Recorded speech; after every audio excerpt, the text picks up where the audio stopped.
दक्षिण चीन सागर में चीन की बढ़ती दादागिरी को देखते हुए अब 3 देशों ने उसके खिलाफ कड़ा रुख अख्तियार कर लिया है। चीन की दादागिरी को देखते हुए विश्व के 3 देशों ने अलग अलग तरीकों से अपना गुस्सा जाहिर किया है।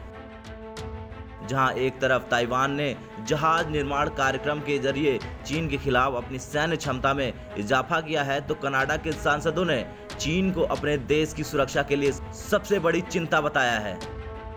तो वहीं फिलीपींस ने उसकी जल सीमा में चीनी जहाजों को रोकने पर राजदूत को तलब कर दिया है।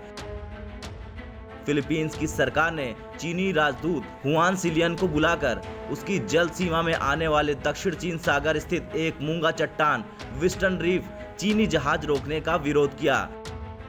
इतना ही नहीं, बल्कि उन जहाजों को तुरंत वहां से हटाने को भी कहा। सरकार ने कहा कि चीनी जहाजों की मौजूदगी तनाव बढ़ा रही है। दरअसल विस्टर्न रीफ पर पिछले महीने करीब 200 चीनी जहाज देखे गए थे। इनमें से 40 अब भी वहां मौजूद हैं। चीन का कहना है कि यह क्षेत्र उसके अधीन आता है और उसके जहाज अपने क्षेत्र में खड़े हैं। वहीं दूसरी तरफ ताइवान ने जल और थल परिवहन का विशेष जहाज लॉन्च किया है। यह उसके नए जहाज निर्माण कार्यक्रम के तहत बनाया गया पहला जहाज है।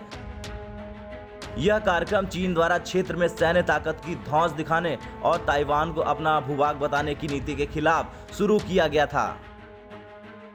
जहाज के उद्घाटन के मौके पर राष्ट्रपति साई इंग वेन भी मौजूद थी। उन्होंने कहा कि 10,000 टन का यह नया जहाज ताइवान की राष्ट्रीय सुरक्षा से जुड़ी जरूरतों को देखते हुए तैयार किया गया है। ताइवान अपने प्रौढ़ द्वीप पर जहाज और पनडुब्बियों सहित घरेलू सैन्य उद्योग विकसित कर रहा है। इस द्वीप को भी चीन अपना बताता आ रहा है। वहीं कनाडा के सांसदों की राष्ट्रीय सुरक्षा व खुफिया समिति ने एक रिपोर्ट जारी की है, जिसमें चीन को देश की सुरक्षा के लिए सबसे बड़ा खतरा बताया गया है। रिपोर्ट के अनुसार कई देश कनाडा के विज्ञान और तकनीक पर हमला कर रहे हैं। ये लंबे समय में उसके आर्थिक और राष्ट्रीय सुरक्षा से जुड़े हितों को नुकसान पहुंचा सकता है। चीन को लेकर विशेष रूप से कहा गया है कि वह 2008 में टैलेंट प्रोग्राम के जरिए कनाडा के विज्ञान और तकनीक को चीनी वैज्ञानिकों के जरिए हासिल कर रहा है। ऐसे ही मामलों में अमेरिका का न्याय विभाग भी उसकी जांच करवा रहा है। ब्यूरो रिपोर्ट, भारत तक।